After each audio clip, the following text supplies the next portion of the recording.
On a more sombre note, legendary actor Charlie Foster passed away quietly in his sleep early this morning, in his London home. Charlie Foster shot to worldwide fame in 1942 with his portrayal of Max Terry in Bullets and Pearls, after featuring in several characteristic films of the Prohibition era. He went on to become a household name with films such as Frank and Holly and 6 of One, a half dozen of the other.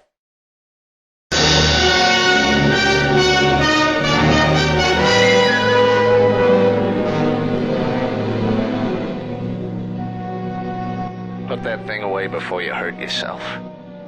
I'll do it. I'm serious. A cowboy, a gangster, a heartthrob, a star. Charlie Foster met his last appointment with fate at 4 o'clock this morning at the ripe age of 92. Born in 1912 in Hill Valley, Minnesota, he moved to Hollywood in 1930, where his career started with small parts in horror and science fiction films. Yes, I think he was largely miscast, really, as a villain for a whole series of films. And how he came by that, I think he just managed to snarl very well. You know, he was a good snarler, and that was his calling card.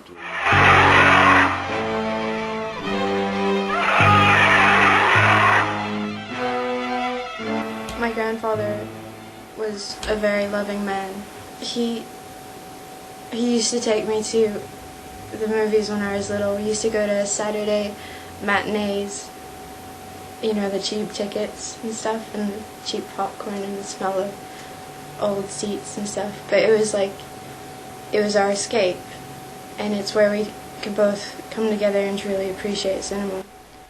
His career took off when he played the leading role in Broken Saddle, following with Yukon Blaze and West of Pizen Bluff.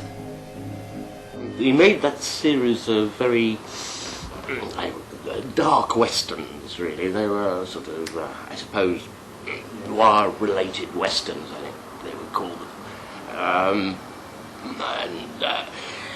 them. His career, really, up till then, had been sort of uneven. But after that, I think that really sort of established him as more than the character actor he was before, into an obvious lead. He became widely known with his roles in films such as 6 of One, a half dozen of the other, which, incidentally, is currently being remade. His death has just come so in such a bad time, really. I mean, especially in the middle of our production of his movie. You know. I mean, he came over to our set just a bit before we were gonna, you know, really start getting into it and everything, and we wanted to have him in as a cameo. It's a gun, kid. Have you used one before? No, not really. It's a simple procedure. You pull the trigger, it goes bang. The bullet goes forward. There's no turning back. Do I have to aim first? Look, shoot something, call it a target. We'll get to advanced lessons later on. We will still go on with the movie, and gave him a minute's silence on the set. I mean, he deserved much more. Later, on the set of Bullets and Pearls, he met his co-star Catherine Kowalska, and what followed was one of Hollywood's most famous love stories. They got married in 1946, just as they finished shooting Frank and Holly together. He used to tell me about my grandmother and how they met on the scene of his love story, and I got to know a bit of her from the movies she did and from his experiences with her.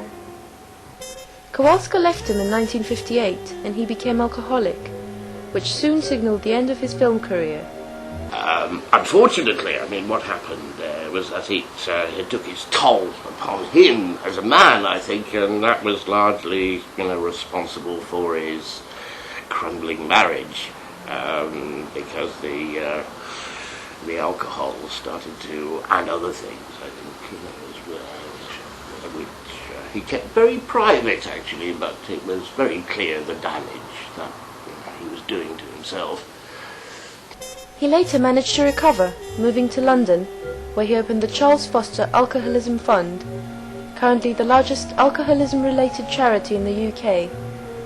There, he successfully turned to stage acting, mostly in West End plays and the Royal Shakespeare Company.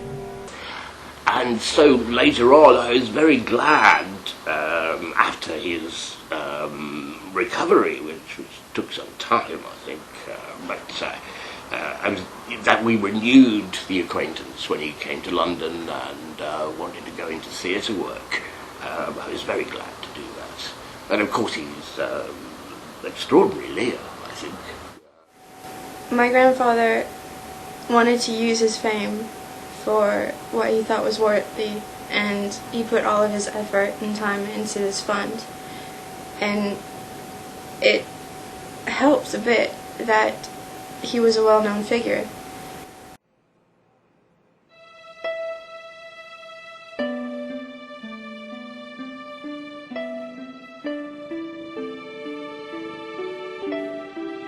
Charlie Foster was in fact the last of his kind, and his loss will be felt in all aspects of his life.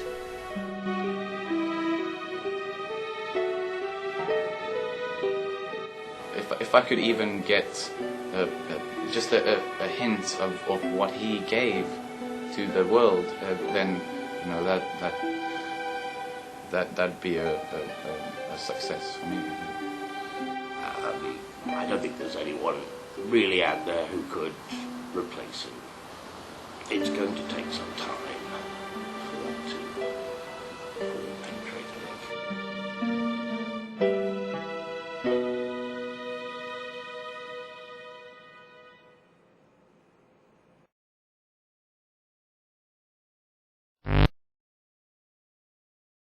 You must remember this, a kiss is just a kiss, a sigh is just a sigh.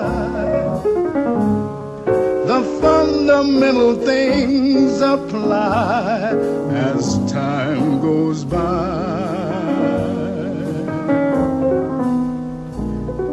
And when two lovers woo, they still say I love you. On that you can rely. No matter what the future brings as time goes by.